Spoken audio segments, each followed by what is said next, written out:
family will have controlled access. So it will all be private.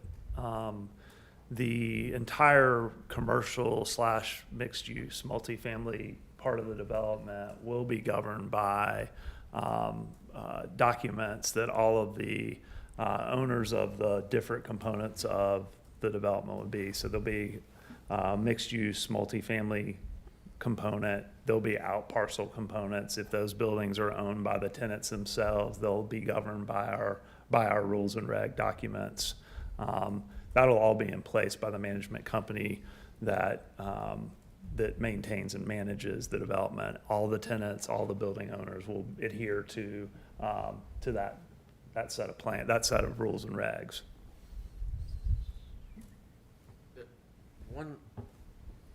I thought about this a lot in the last week, and what's in my mind to try to work it out is most of us in here have been to Seaside. You've either stayed there and paid to stay there, or you've had a friend that stayed there and you went, or you just drove through it. But like when they opened up the food trucks in Seaside, like everybody here would agree that that's a private community. They have businesses, they have shops. I can go in there and shop and never pay a dime to the management company. I don't have to be a tenant. I don't have to rent there. I can drive through there as the public. That's still a private community. So I'm not presenting this because I'm against this development or I think that it's a bad idea. I think that it will function like a Seaside type development, which is managed by a property management company, but yet the general public is still allowed in there. No one would argue that Seaside is not private. It's very private. So. And exactly to your point, the way we would control access is this would be either a fob, key card, so forth of that nature. So you would have controlled access on the end cap stairs and also elevator access. You'd have to be a full tenant, or you'd have to have that tenant coming down to greet a member or a guest rather to come up. Family member, yeah, guest. Yeah, so you're exactly right. I think that would be parking would be something that comes to my mind though, is how would y'all manage the parking to where our PD is not getting called on a continual basis that I can't park at my unit because of all the. So the way we've designed the parking, and we've done a decent amount of historical data on this, is based on that parking load, typically you're at about 1.2 spaces per unit is kind of what the average. And then we also will put a factor in of usually 3 to 5% bump for that guest parking type relationship. So since this is kind of more of a suburban, you're in that 1.25 to 1.32 factor per unit to balance both your typical end user and a guest when needed. And usually that guest loading, because we have the retail components, the commercial components, if you do a true traffic / parking study, it's going to balance out throughout the day, because obviously nighttime is heavily loaded on the residential side, whereas daytime hours are more controlled because everybody's off-site working, but yet the commercial retail is absorbing the parking. So we're going to have a decent amount of, if you think through the logic of it, you're going to have a decent amount of overflow parking because of the mixed use component on that southeast parcel. Are you going to have this signage stating where residents can park versus the retail, and that's the kind of stuff that's going to lead to us, that's kind of, in my opinion, what the argument is, whether it be public or private. And I think it kind of would go back to Bo's example of Seaside, because if you go down there, of course, you've got to pay to park. I don't know if that's the residents or the HOA or property owners that's getting that money. I don't know, and I don't know how they work that out. That's something, in my opinion, that would need to be in these documents that should be presented to where this board feels that, yes, this is sufficient to make this a private community. And I think that's the intent of your comment. Yeah. Could their parking be gated in a park? I wouldn't think you could with the retail. I don't think you would want to gate it, because you've got to build in that flexibility, because like I said, it cycles heavy on the commercial retail during the day, and then at night, weekends, you're more driven on the residential product. So we've got to be a little forgiving, but I mean, you'll see in a lot of mixed use across the country, there's no gates. It balances itself out as long as those parking ratios. And typically, the way you design is you'll kind of add that full value across the board for both the residential, the commercial, Bless you. the grocery store, so forth of that nature. And then you'll take about a 85 to 88% factor. And historically, that number addresses everything across the board. Bless you. Now stop that. So, moving on, Bo, so your number 4 design book indicates possible 50,000 square feet grocery store, but basically what you're saying, unless the applicant shows sufficient design considerations are presented to the planning by the developer for an exception to the rule. So just, let's be more definitive. I mean, let's talk about what we would be expecting if they want to go to these sizes. Well, I mean, we're at the conceptual stage, but I would think the first thing that comes to my mind is buffers and the location of the grocery store or whatever it ends up being. I think 50,000 square feet is the size we're looking at. So whatever the retailer is, the first thing that comes to my mind is where's the footprint of the building and the buffers? I mean, those are design considerations. I don't know what else would be a design. And I took that straight out of the zoning ordinance, so the wording is Well, what's in there. There is significant, and I've got to scroll back over to it, but there's significant buffering between the ridge and the whole development. Because it was, what was it, 2661 goes through that residential buffer. And that area in between the ridge and the commercial, that's what this is referencing, is that correct? That's correct. Paul, do you remember the distance between the house and the first building as well? So not only did we increase the buffer beyond what was required, we also set the buildings themselves back off that buffer line so that there was an intentional spacing between the multifamily and Harbor and the Ridge. Yeah, for example, on the plan south side of that, where you see that U-shaped building, we are 226 feet away from the adjacent property line to the west. So we actually provided a 76-foot just green space buffer, and then we actually did 2 rows of double-loaded parking before we even got to the multifamily. So that all adds up to 226 feet. And then on that north portion where you're referencing the grocery store, we're roughly, I would estimate that probably about 140 foot plus off of the property line with a pretty deep landscaping buffer as well. And it's also got a pedestrian. So, Bo, let me ask a question. Would it be acceptable to you and this board if they put no less than on there, no less than X amount of feet? Yeah, I think that's fine. I think that's great. I was just gonna point out, I believe this parcel is what we sometimes call the Han parcel. Mm-hmm. So it's slated to be under their PDR, or it's commercial anyway. Mm-hmm. So there's no issue here to the north. So yeah, I think that's fine. Okay. So does that make sense? I mean, Yes, just you know, Put some dimension strings, and we've got a few on there. They may have been formatted out, but we've got a couple that were critical more toward that residential side, where I know we had the single-family product that was existing that we wanted to show that we were 226 feet from that, just off the face of the building.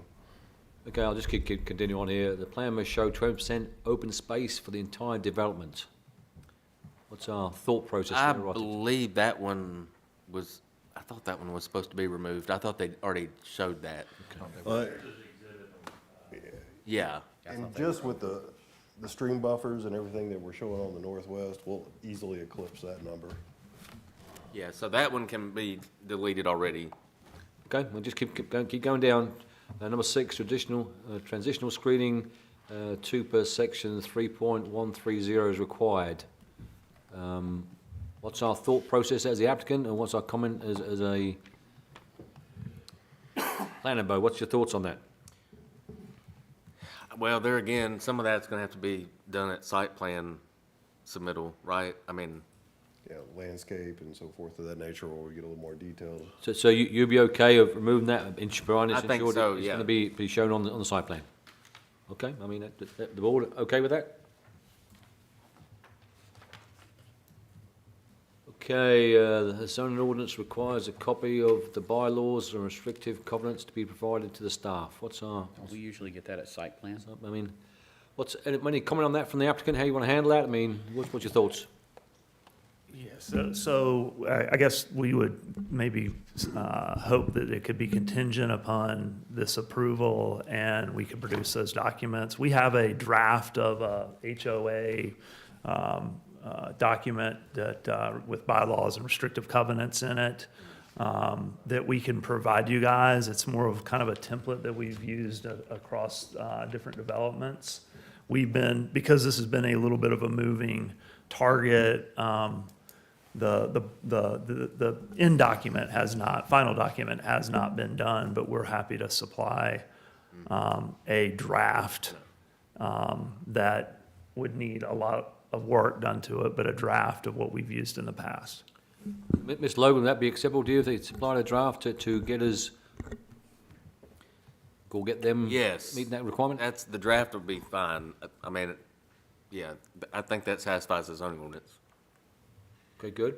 Number 8, zoning ordinance does not allow 6 townhomes with the same setback as shown in the design book. The zoning only requires or allows 5 continuous townhomes. What's your? Paul, haven't we removed the 6? Yeah, everything I'm seeing is 4. Go back to the latest northwest quadrant. We are now no larger than 4 townhome per section. So it's, and you can see it in that last Remember what axon page you did. that was?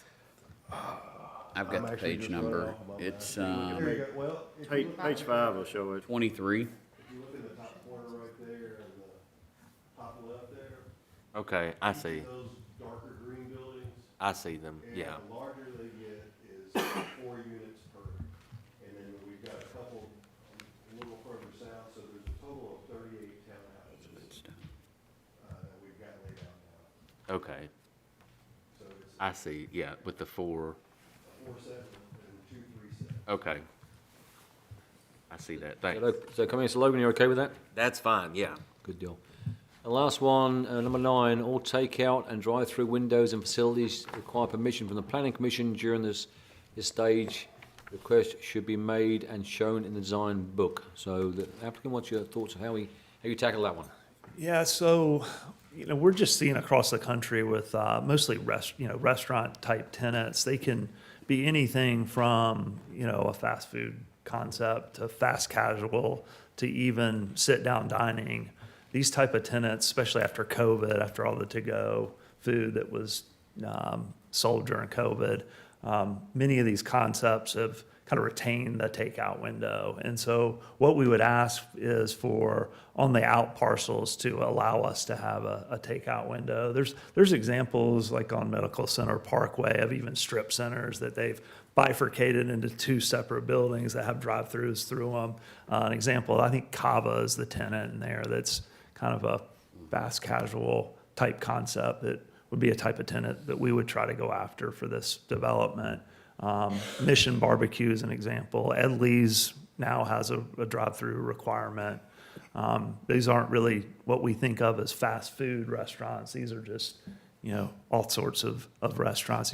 Maggiano's, for example, on West End has a takeout window, those type of things. So a lot of people are taking food to go these days. And so we're just asking for flexibility on that, on the out parcel structures, as well as flexibility on the square footage. I would say on page 8, there is a note for potential drive-through and/or takeout on all of the out parcels and the jewel box. It says it on it also. So I think if y'all approve this, then basically we would view this as, okay, y'all are allowing drive-throughs on those areas. You can kind of see just from the out parcel plan that, typically for what we think of as fast food or even coffee and things like that, you've got a pretty big stacking plan. And so we're not showing that. So the intent isn't to have a Chick-fil-A situation on this site. It's more just to have the flexibility to give the tenant offering and the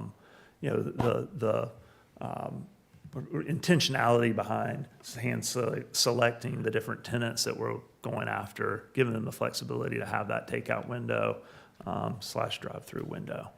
And the jewel box, you know, what we're seeing with those in different developments, like, or kind of like a Jenny's ice cream or Handel's type ice cream, which would have a walk-up window.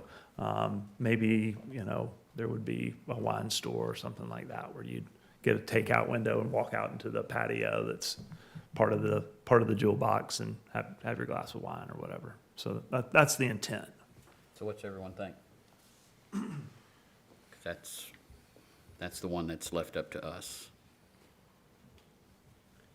Permission from planning commission, so. Well, my comment is, that I don't think to restrict the applicant now with which ones they can and can't do. I think leave it flexible, so obviously they can manage the potential, people that are coming there that's gonna supply items to the citizens of LaVergne. I think to keep it open is a good idea. And it can be addressed down the line as well? Correct. Okay. That's site plan. Because each of these boxes will typically come through, just like we're seeing with Uptown LaVergne, where each one's coming. Jim? We got a head nod from him. Any questions or comments? So, Mr. Chairman, I'm taking over. I just want to No, please, just want sir. to qualify and pull this together if we can. So, obviously, the applicant. Any more questions for us? I mean, we've been through each one. Let me just throw it. They're on you as the applicant, except for we're going to work on planning number 3. The legals are going to look into it. So it's more a city and a legal opinion to work through. That's number 3. Let me just read some. Saying number 3. Let me do that. That's on the amount of number 3 dwellings. So number 3 on planning. Looks like it's half of 76. So we're going to work that as a team. Let me just keep going here, Mr. Mayor, before we jump in. And then obviously the concern for the board is on the masonry products, we want to be clearly, give a list. This is what's going to go in. If it's not on the list, We'll nail that down for you. okay. And then obviously on the engineering, 2 and 4, I think we just got through first. I just want to make sure we've been through the list, make sure any other questions you have for us to ask to make sure that things keep moving forward. This is a huge project for the city, and I think we deserve, as the applicant, to let them answer their questions if there are any questions so we can move forward. So that's what I've got to say. So for number 1, I would say it doesn't require a ton of work. Page 28 has some of it. I think the cementatious panels, the lap and planking siding just needs further detail. Whenever you have down brick and stone, we have a good idea what brick and stone is. And it's just that cementatious panels have where we've run into problems in the past. So I would just expand upon on page 28 to Okay. address number 1. Bo, would that be enough for you on that? If they expanded upon that? I think as long as, they're explaining that brick is masonry, I think it's fine. We can do that. But you wouldn't be able to use cementous panels as masonry product. Pretty much what we're trying to do. Right. If you want brick, you need to say brick or stone Yeah. in your percentages. I like can what be a you said permitted- earlier when you said traditional brick. That was nice. Yeah, there's no need to define something that's, if you're good with traditional brick, then that's what I would recommend, traditional brick. If Yeah. not, you're not going to end up with brick. And I'll say this, just so it's on the record, because Land, I know you've heard me say this before, whenever we've looked at this, is I always love more brick. I know I've been through multiple developments in that area. I love more brick, so if there's always opportunities to go more brick, I always welcome more brick. Noted. Very good. Questions or comments? I'm just, so I understand the composite or the panels, is that actually hardy board? Is that what that Yeah, is? it's, so Hardy comes in a variety of products, but Right. panel, lap siding, and board and batten. And then just out of curiosity, below that, it says something about metal panels. Is that something that, what is that exactly? So metal panels, they come off of firming channels, but it's not like a industrial metal building. It's more decorative, and they've got about a 20 to 30 year con art finish on them. So it's what we put on more of the Class A hotels, so forth of that nature. So it's a very expensive material relative to even masonry. It costs actually more than masonry to put up. So kind of where on the building would that product go? It would be accent panels, for instance, between windows, so forth of that nature, just to get a change in color, change in texture, so forth of that nature. Is that something that has to be painted like hardy board as well, or does it come in a set color? It's a Con-R finish, so it's gonna probably outlast the development. Okay. It's a premium, kind of a premium product. I kind of see it really going more, using it more in some of the commercial elements where we try to break up storefronts and things like that. So it just doesn't look like monolithic, Cool Springs. You're trying to have something with a little more character, a little bit more depth, something that's just more interesting, really. So do you plan to use metal then with the multifamily? Because that's on here. I would, well, on the southeast quadrant, potentially, because we've got that mixed use where we've got the retail at the base and then the 3 stories of multi-set family. So there are potentials, kind of like Lan said, that at the base, we may break the retail up just to get a different vibe between the retail and the resi product that we've got up above. If you think of something like the Hill Center in Green Hills where they've let the different tenants kind of brand and separate their different storefronts to, the owner's, final approval. That's kind of what we're wanting the flexibility to do, just so we have something that feels a little bit less generic and a little bit more just intentional is what the idea is, so. Then you have the stucco on here. How much of that do you anticipate using? 0, probably. Ephes and stucco would be low on the list. The only time Paper mache. Ephes would probably come into play is if you've got some soffits or parapet type details, but it still looks like a stone. And more than anything, it's just to get a creative shape that is cost prohibitive with masonry. So it would be less than 2 to 3%, I would say. A 0 would be great. Now, and I would say if you're going to use that, you need to list it, because I don't see I that know, seriously, it would on here. We wouldn't use ephes at all, really, on the multifamily or even that kind of mixed use part of it, unless it was just some very minor accent thing. You might see it on some of the out parcel buildings, like he's saying, for some of the trim and cornices and things like that. For instance, so the elevation that you've got up, which is the garden style that we would have in the north quadrant, that's all brick, and then just to give some variation, the great thing about Hardy is it's got different exposure faces, so you can do a 10-inch, a 4-inch, 6-inch, and not only does it give you a change in color, it gives you a change in texture, and it really kind of makes that design pop. But that is traditional brick and lap siding that you see.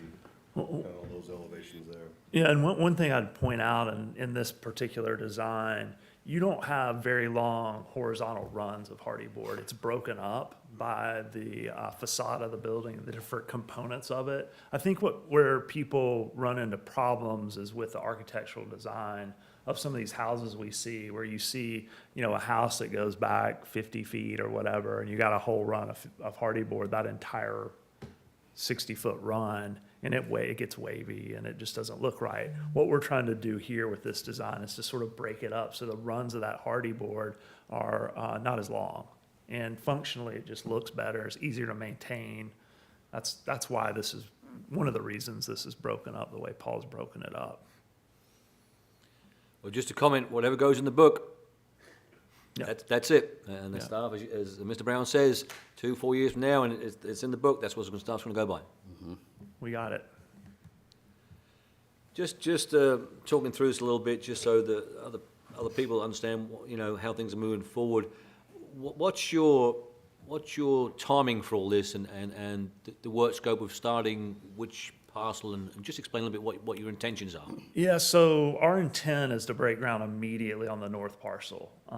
As the Waldron Road and Blair Road extensions get built and Waldron Road gets expanded, to start moving into that southern parcel and start that infrastructure and road work and that kind of thing. And then, hopefully with any kind of leasing activity which we have had, we've had interest, but because we've had a moving target as to what we actually are planning and what we've designed and the boxes that you guys are willing to work with us on, we haven't started directly targeting actual users more than maybe Publix would be the most formal person that we've talked to. And frankly, the person that ran the Publix market for Tennessee has moved on to Fresh Market. So we've got a new person, Mike Lee is his name. And so hopefully going to be meeting with him and the economic development people in a couple weeks in Las Vegas. But as soon as those all that leasing activity and whatnot, that'll dictate how we kind of start working on the south parcel. Those out parcels and those road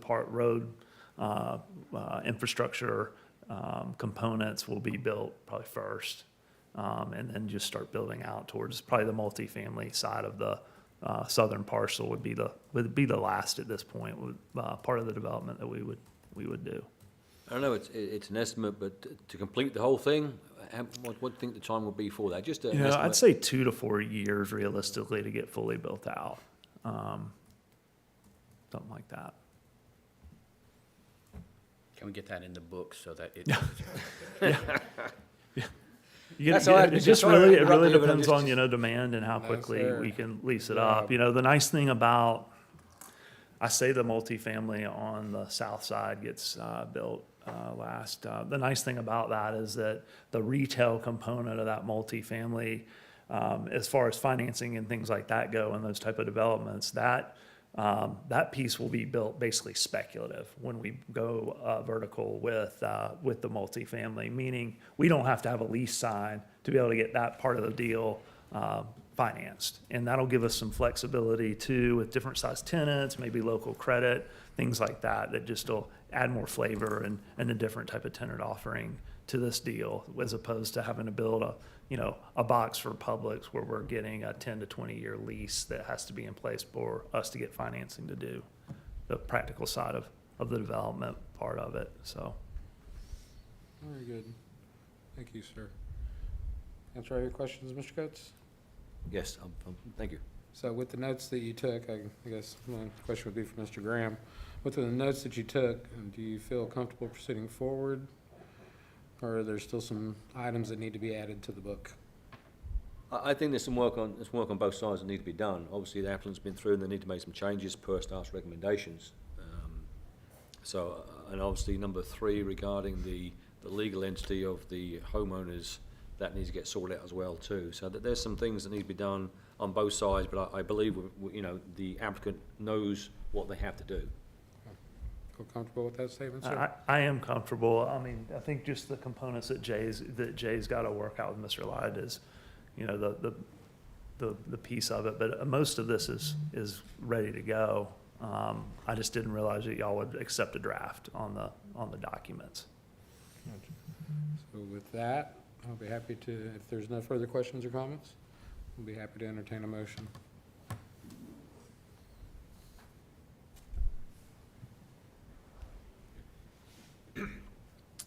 Well, I think, look, historically, we work with the staff, and there's still some open issues here that need to get done. There's no ifs, ands about it. This is a huge project for LaVergne, and I think the applicant knows what we're looking for. And to get the book correct, because at the end of the day, 2, 4, 10 years from now, the book is going to be the referee, and if we're not here, then somebody will have to pick the book up and run with it. So the items need to get addressed.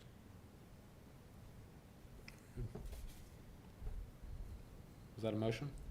Motion, I'll then make a motion to defer and let the applicant work the city and staff to get the items corrected and move forward from there. Our second. We have a motion and a second to defer. All in favor say aye. Aye. All opposed? We will see you at workshop. Thank y'all for everything that you're doing. We appreciate moving forward and working with you.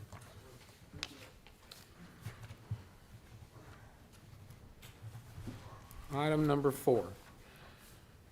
Recommendation to the Board of Mayor and Aldermen for subdivision acceptance, Portico Place, Section 2, Phase 2, and re-subdivision of common areas A and B of Section 2, Phase 1, requested by SEC Inc., property located off Blair Road, tax map 29, parcel 20.04, PDR Planned Density Residential Zoning District. Mr. Logan.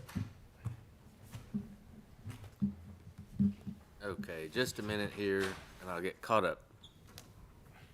Okay, so this is a request for subdivision acceptance at Portico Place, Section 2, Phase 2, and which includes a re-subdivision of common areas A and B of Section 2, Phase 1. Thanks. This is 52 lots, and it's 15.69 acres. So you can see on the screen, this is a red line that doesn't show up that way, but this is the area outlined in red that they are requesting acceptance. And on this sheet, these are the common areas that are outlined in red. All three of those common areas. And I'll turn this over to Mr. Light. I don't have any planning comments. Thanks. All city departments have completed their inspections. There are no outstanding items. Thank you, sir. Do we have any questions or comments for staff? If none, So, I do. I'm just trying to understand the re-subdivision of common areas. Is it pulling that into this phase, or is it just adding on to it? What is it doing? And then there's also quite a bit of red lettering on this about erosion control areas, seeding straws, backfilling. Well, I'll speak to the re-subdivision has already been done, right? Since this is not a plat. This is just acceptance. So that was done, I don't know, whenever this was Okay. platted. So this isn't changing that part then? Right, it's not, yeah. And then the red letters, I don't know, I never saw this. I'm not sure who, But this may have been some early comments we had, but these have all been long since addressed. Okay. very good. Any other questions or comments? We will entertain a motion to send a favorable or unfavorable recommendation to the Board of Mayor and Aldermen. I'll make a recommendation for a favorable. We have a recommendation, or a motion for a recommendation for a favorable. Do we have a second? Second. We have a second. All in favor say aye. Aye. All opposed? Motion passes. We will be sending a favorable recommendation for acceptance to the Board of Mayor and Aldermen. On to item number 5, bonds and letters of credit. Ms. Ma'am. Hello, everybody. You should have the bond list in front of you. It is up to date and current. If you have any questions, let me know. Any questions on this item?